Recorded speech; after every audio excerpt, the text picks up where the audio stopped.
조선이라는 이름 아래 500년의 역사를 이어온 이 땅의 27분 임금님들, 과연 그분들은 무엇을 가장 두려워하며 밤잠을 설치셨을까요? 혹시 북쪽 오랑캐의 침입이나 거대한 명나라의 압력 같은 외부 위협이었을까요? 아니면 굶주린 백성들이 들고 일어나는 반란, 혹은 권력을 탐하는 신하들의 음모 같은 내부의 적이었을까요? 놀랍게도 그들이 진정으로 온몸을 떨며 공포에 질렸던 것은 이처럼 눈에 보이는 구체적인 위협들이 아니었다고 합니다.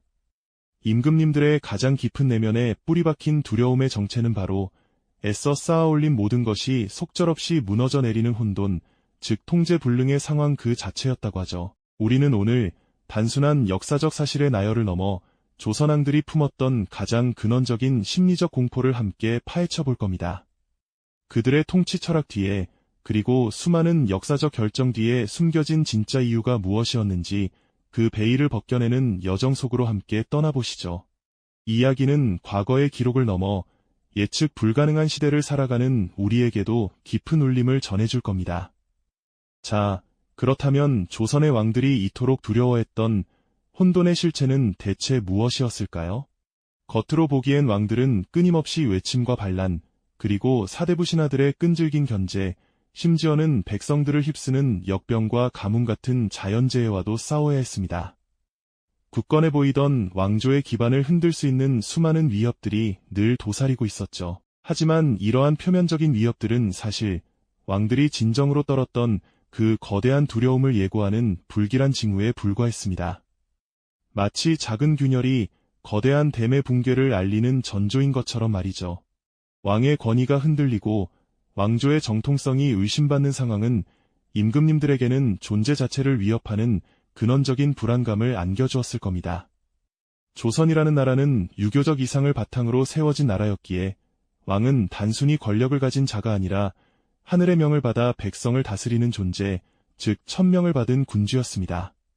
그런데 만약 이 천명이 흔들린다면, 하늘의 뜻이 더 이상 왕에게 있지 않다고 여겨진다면 왕조의 존재 이유 자체가 사라지는 셈이었죠. 밤늦도록 홀로 어둠 속에 앉아 깊은 고뇌에 잠긴 왕의 뒷모습을 상상해보세요. 그 어둠 속에서 임금님을 짓누르던 것은 바로 예측 불가능한 혼돈에 대한 공포였을 겁니다. 궐 안에서는 매일같이 대신들의 격렬한 논쟁이 끊이지 않았을 겁니다.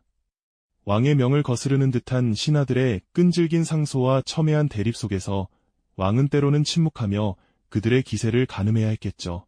그 침묵 속에는 왕권을 지키려는 고독한 의지와 함께 이 모든 갈등이 자칫 걷잡을 수 없는 혼란으로 번질까 하는 불안감이 서려 있었을 겁니다. 성벽 밖에서는 또 어떤 불길한 소문들이 들려왔을까요? 백성들의 동요, 기근으로 인한 민심의 이반, 혹은 알 수 없는 역병의 창궐 같은 소식들은 왕의 마음을 더욱 무겁게 만들었을 겁니다. 이러한 모든 상황들이 임금님들에게는 왕조의 기반을 뒤흔들 수 있는 잠재적인 혼돈의 씨앗으로 다가왔을 겁니다. 이처럼 조선왕들이 가장 두려워했던 것은 특정한 사건이나 인물이 아니라 모든 질서가 무너지고 예측 불가능한 상황이 지배하는 통제불능의 혼돈 그 자체였습니다. 이 혼돈은 왕조의 근간을 뒤흔들고 나아가 500년 이상 이어져온 모든 체계를 한순간에 무너뜨릴 수 있는 가장 치명적인 위협이었던 것이죠. 이제 우리는 이러한 두려움의 그림자가 조선 건국 초기부터 중기에 이르기까지 구체적인 역사적 사건들 속에서 어떻게 드리워졌는지 그 순간들을 함께 들여다볼 차례입니다.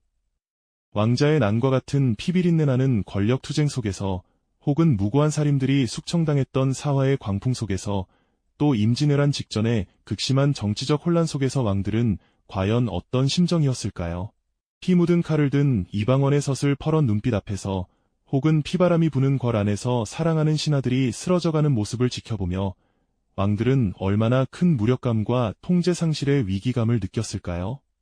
나아가 왜군 침략 소식에 창백해진 대신들 앞에서 망연자실한 표정으로 앉아있던 왕의 모습은 어떠했을까요? 이 모든 순간들이 바로 왕들이 가장 두려워했던 혼돈이 현실로 다가오는 듯한 아찔한 경험이었을 겁니다. 우리는 다음 이야기에서 이러한 구체적인 사건들을 통해 조선왕들이 느꼈던 그 절박한 심정을 더 깊이 이해해 볼 겁니다. 자, 그럼 이제 지난 시간에 잠시 언급했던 그 혼돈의 그림자가 조선의 역사 속에서 어떻게 드리워졌는지 구체적인 순간들을 함께 들여다볼 차례입니다. 왕들이 가장 두려워했던 통제불능의 혼돈이 현실로 다가오는 듯한 아찔한 경험들 말이죠. 조선이라는 새로운 나라가 막부리를 내리려던 그 순간 역사는 피비린내 나는 폭풍우를 맞이하게 됩니다. 바로 왕자의 난이라는 이름으로 기억되는 형제 간의 처절한 권력 투쟁이었죠. 개국 초에 혼란이 채 가시기도 전에 왕실 내부에서 친족 상잔의 비극이 벌어지는 모습은 태조 이성계 임금님께는 이루 말할 수 없는 충격과 절망으로 다가왔을 겁니다. 어렵게 세운 새 나라의 기틀이 흔들리고 피로써 쌓아올린 왕업이 한순간에 무너질지도 모른다는 극심한 불안감에 시달리셨을 테죠. 피 묻은 칼을 든 이방원, 훗날 태종이 되는 그의 서슬 퍼런 눈빛 앞에서 그리고 그에 의해 쓰러져간 형제와 신하들의 모습을 지켜보며 태조 임금님은 자신이 꿈꾸던 질서가 무너지는 것을 뼈아프게 느끼셨을 겁니다. 이는 단순히 권력 다툼을 넘어 왕조의 근간이 송두리째 흔들리는 통제불능의 혼돈을 목격하는 순간이었을 겁니다. 시간이 흘러 조선 중기로 접어들면서 이번에는 궁궐 안에서 또 다른 종류의 혼돈이 피어오르기 시작합니다. 바로 사화라고 불리는 일련의 피의 숙청들이었죠. 무오사화, 갑자사화, 기묘사화, 을사사화. 이 이름들만 들어도 등골이 오싹해지는 사건들 속에서 수많은 살인들이 억울하게 목숨을 잃거나 유배를 떠나야 했습니다. 임금님 입장에서는 충성스러운 신하들이 정치적 대립 속에서 무참히 희생되는 모습을 지켜봐야 했을 겁니다. 때로는 임금님 자신이 그 혼란의 중심에 서서 칼자루를 쥐기도 했지만 정작 그 피바람이 부는 궐 안에서 임금님들은 과연 얼마나 큰 무력감과 통제 상실의 위기감을 느끼셨을까요? 예측 불가능한 당쟁의 소용돌이 속에서 조정의 기강은 무너지고 신하들은 서로를 의심하며 분열했죠. 이처럼 내부로부터 갉아먹히는 혼란은 왕조의 안정을 위협하는 또 다른 형태의 공포였을 겁니다. 임금님들은 어쩌면 이러한 정치적 풍파 속에서 과연 이 나라가 제대로 흘러가고 있는가 하는 근원적인 질문에 밤잠을 설치셨을지도 모릅니다.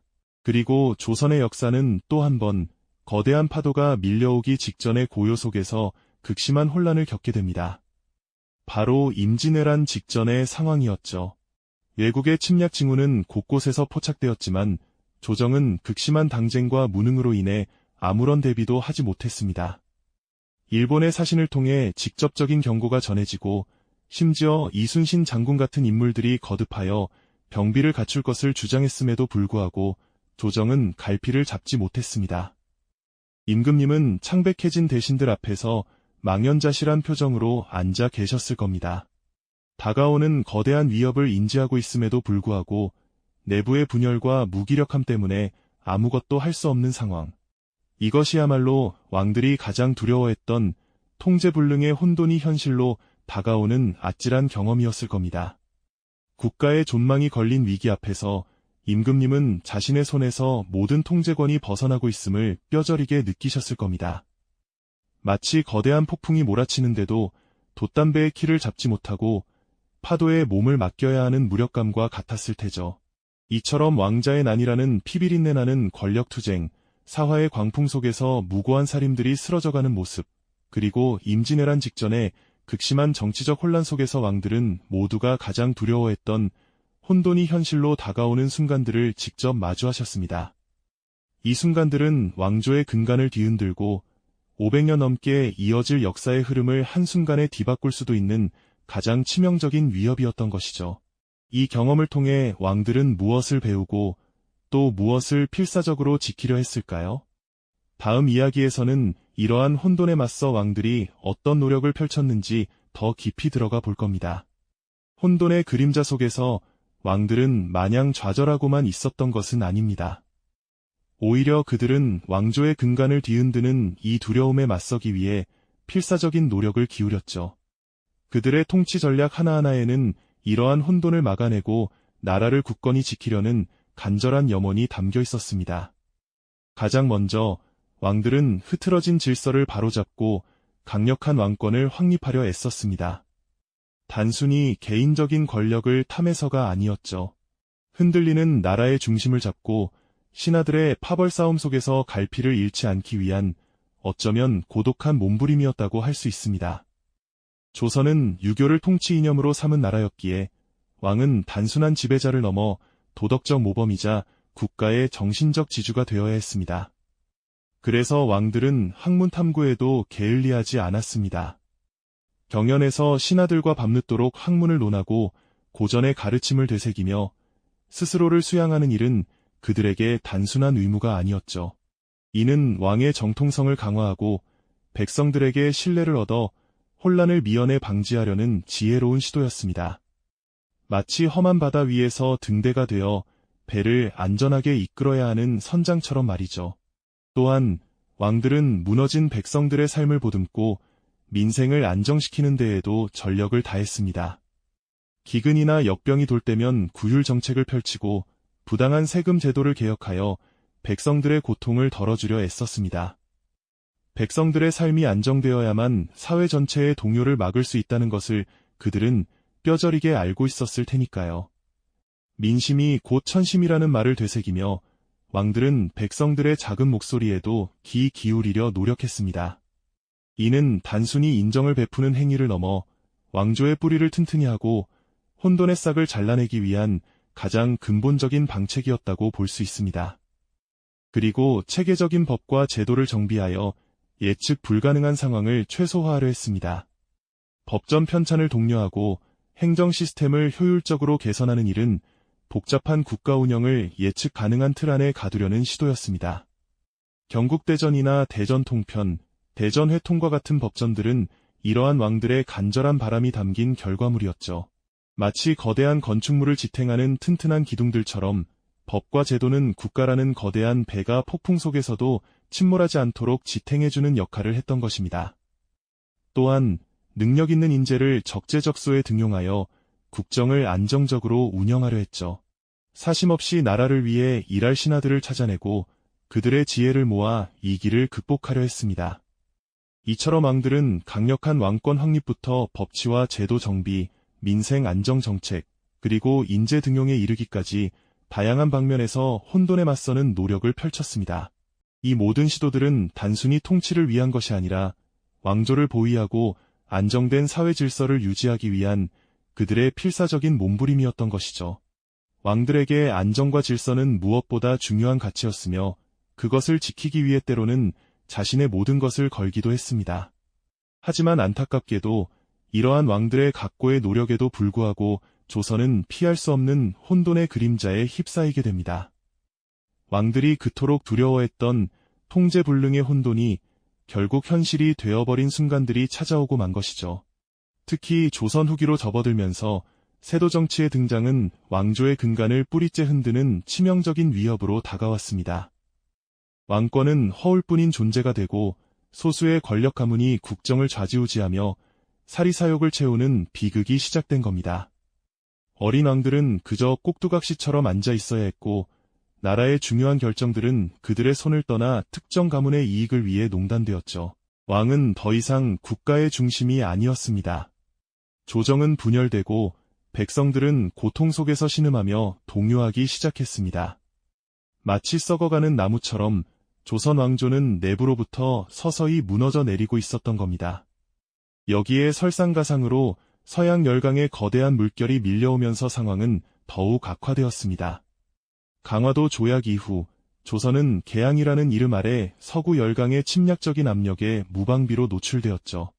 왕들은 침략자들의 포성이 울리는 가운데 자신의 나라가 속수무책으로 유린당하는 것을 지켜볼 수밖에 없었습니다. 고종과 순종 황제는 아마도 그 어느 왕보다도 깊은 절망과 무력감을 느끼셨을 겁니다. 자신들의 손에서 모든 통제권이 벗어나고 국가의 운명이 바람 앞에 등불처럼 흔들리는 것을 온몸으로 경험해야 했으니까요. 창덕궁의 고요한 정각에 홀로 앉아 무너져가는 나라를 지켜보는 그들의 뒷모습은 얼마나 쓸쓸하고 고독했을까요? 그들이 그토록 지키려 했던 왕조는 외세의 침략과 내부의 부패 속에서 속절없이 무너져 내리고 있었습니다. 왕들이 가장 두려워했던 통제불능의 혼돈이 결국 현실이 되어 왕조의 몰락이라는 비극적인 결말을 향해 치닫고 있었던 것이죠. 이 순간들은 조선 500년 역사가 담고 있는 가장 아프고 슬픈 기록일 겁니다. 이 영상이 도움이 되셨다면 좋아요와 구독 부탁드립니다. 여러분의 응원이 제게 큰 힘이 됩니다. 다음 영상에서도 더 유용한 정보를 공유하겠습니다. 감사합니다.